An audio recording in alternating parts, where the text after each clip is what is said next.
Google or any kind of, internet-based service, they don't understand the nuances. They understand the words and they switch the words, but grammatically, most of the time, it does not make any sense. I think we've all read a bad Google translation where we're like, okay, this might be literally word for word, but this does not make any sense. So you feel like you've got some job security there. I do, yes. I've been doing this for a long time. I'm Sarah Fensky. This is St. Louis on the Air.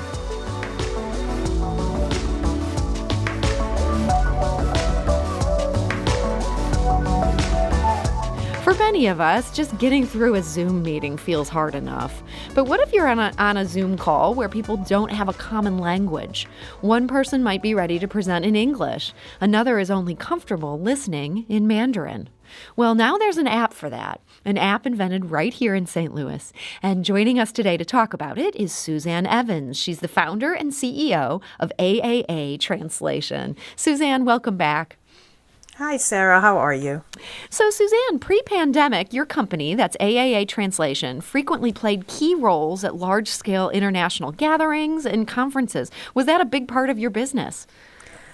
Yes, it was. And we have not only done this here in St. Louis, we do this nationwide and globally. And with the pandemic, everything came to a screeching halt.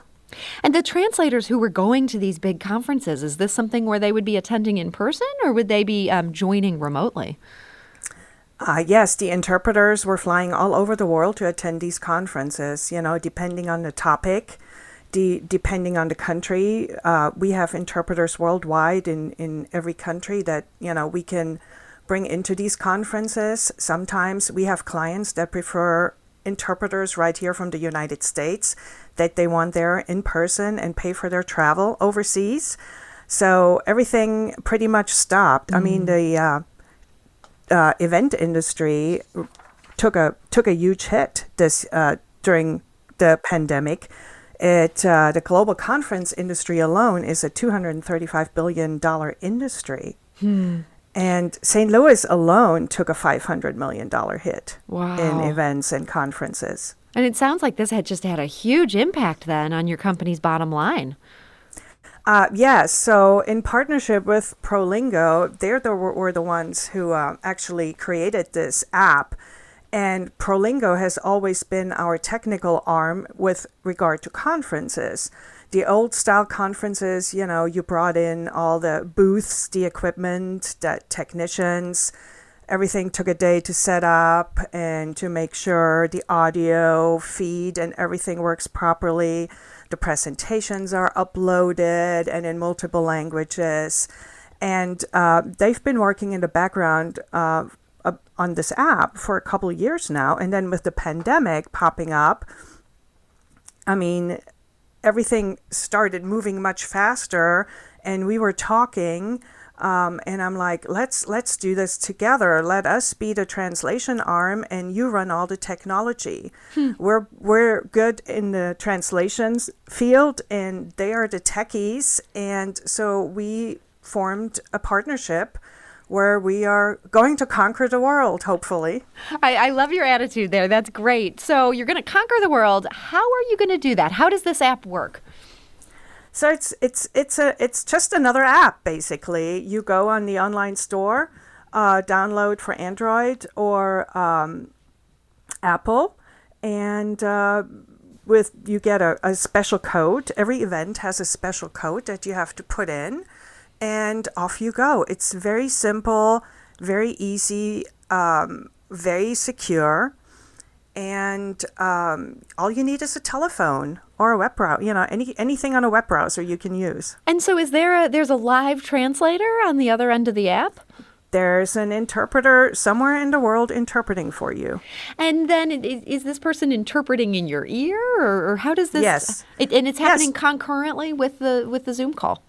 Absolutely. Just like live conferences where interpreters do simultaneous interpreting, you will hear the interpreter in your ear. I feel like so many of us have been on Zoom calls when one participant's internet, it starts lagging or it freezes. Is there a way you're going to be able to avoid that with this? Yeah, it's standalone technology. So we have servers all over the world that will cover the interpreting no matter where, covering the bandwidth, and of course it depends on the bandwidth, but it's we've done over 200 events, and it all was very seamless. Well, that's so great to hear. So walk us through what using this app could look like for a given gathering. Let's say it's a virtual UN gathering. How would this app work? So you bring your phone and your headsets, and you get a special code that you put in, and you can also pick any session you would like to attend, and you pick your language, and there you go. So you're choosing, here's the language I want this in, and then Yes. the app takes it from there. Yes, absolutely. I understand you've got what you describe as the basic 10 languages that are covered. What are the basic 10? So the basic 10 languages are Chinese, Spanish, Korean, French, German, Italian, Portuguese, Japanese, and so on. We pretty much cover all languages, depending on the subject matter too, because these are, trained interpreters and well-versed in whatever subject matter is being presented. So even beyond that basic 10, I know your Oh, yeah. your service, AAA Translations, you guys say you can handle 300 different languages. Is the full gamut available through the app?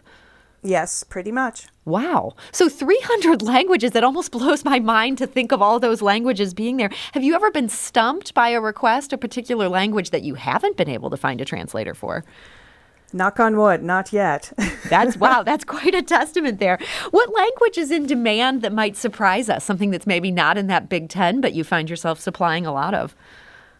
Vietnamese. That makes sense. And you're able Yeah. to fill that demand. Yes, yes. So your headquarters are here in St. Louis. You've got 7 people in your office locally, but you work Yes. with these translators all around the world. Were you doing the whole Zoom life even before the rest of us got on the bandwagon?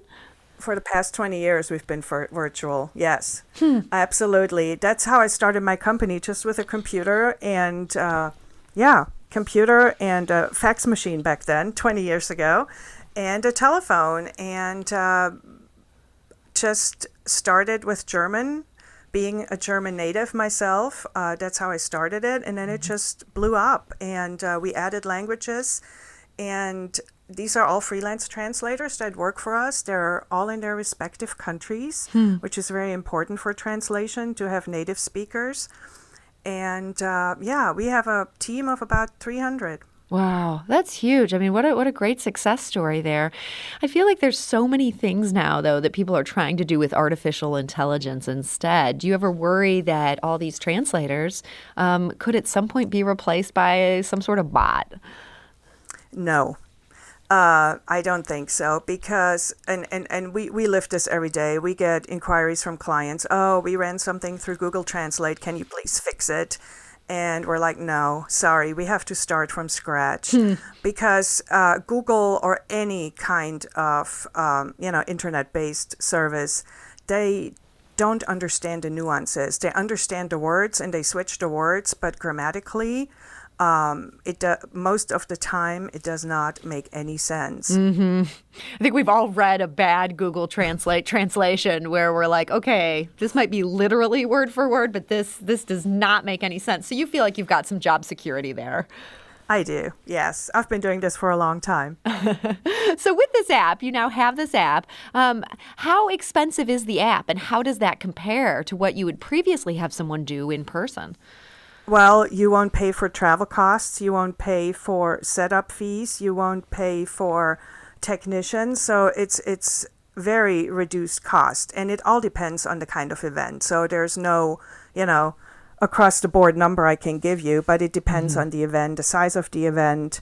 And, this is for larger events, for, 5-10 people and up, and languages. The more languages you need, the better this app is, because you can feed everybody together.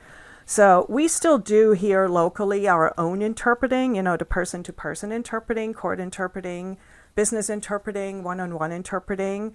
But this app is designed, for the larger events. Now, do you think going forward, there's a lot of talk about whether or not these kind of gatherings are going to come back, whether people will be ready to meet in person even years from now, or whether we're now going to be stuck doing everything on Zoom? Do you think people will continue to maybe keep the translation done by app, even if they are there in person gathering? Yeah, so that's our goal, to have this consecutively with the, live conference and the app. So we don't need the big technology parts that, run in the background in person at the conferences. So the beauty of this, that the phones will substitute the headsets that we usually pass out and the other equipment that is needed. So the beauty of this app also, there's a lot of stuff that's happening in the background. You can white label this. So any company that wants to use it can white label it.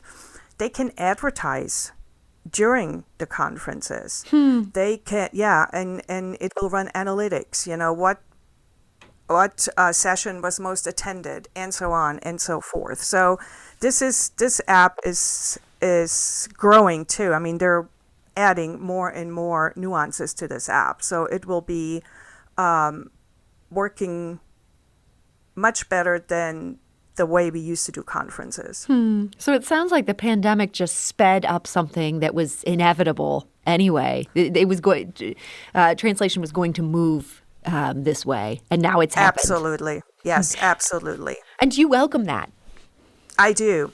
I mean, we all use technology, and even in the translation industry, we use a lot of technology in the background, but we use human translators and human interpreters. That's a must. But yes, there is some technology involved in the background to, ease the process of everything. And back to attending conferences, I read that 66% of people won't attend an in-person event without a COVID-19 vaccine in place. I just read that. So interesting.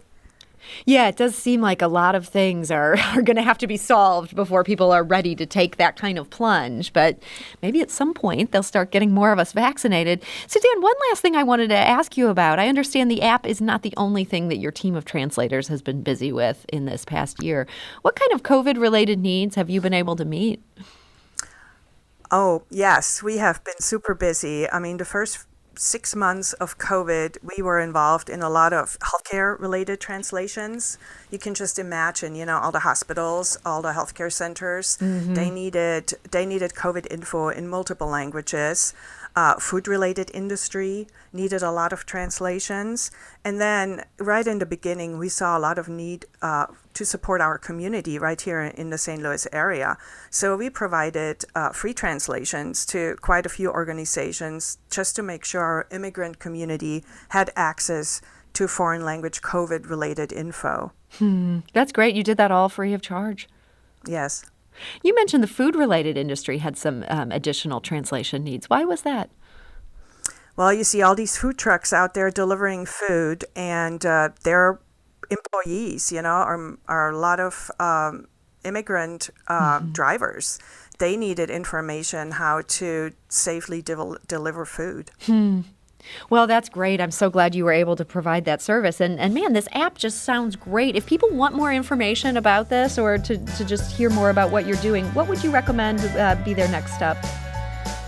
Go on our website, aaatranslation.com. Okay, that's simple, aaatranslation.com. Well, Susanne Evens, founder and CEO of AAA Translation, I want to thank you so much for joining us and congratulations on this big step bringing this app to market. Thank you so much, and thanks for having me. This is St. Louis on the Air on St. Louis Public Radio, 90.7 KWMU.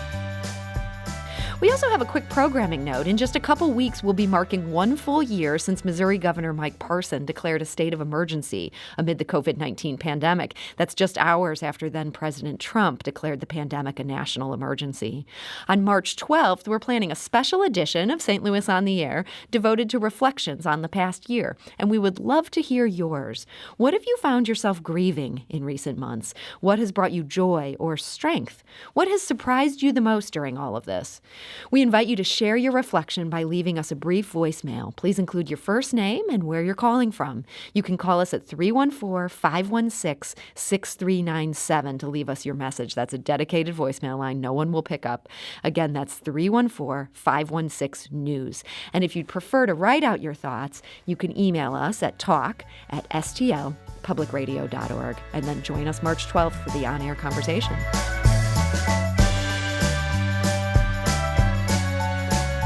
Do you find yourself regularly listening to episodes of St. Louis on the Air? Suggest us to a friend you think might enjoy our conversations. And leave us a review and rating on Apple Podcasts on the App Store. It's the simplest way to help people discover our show. Thanks.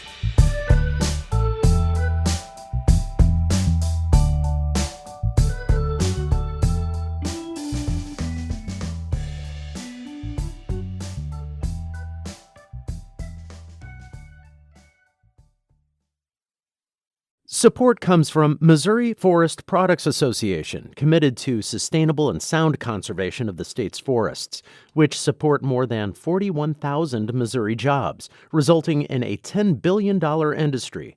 ChooseWood.com.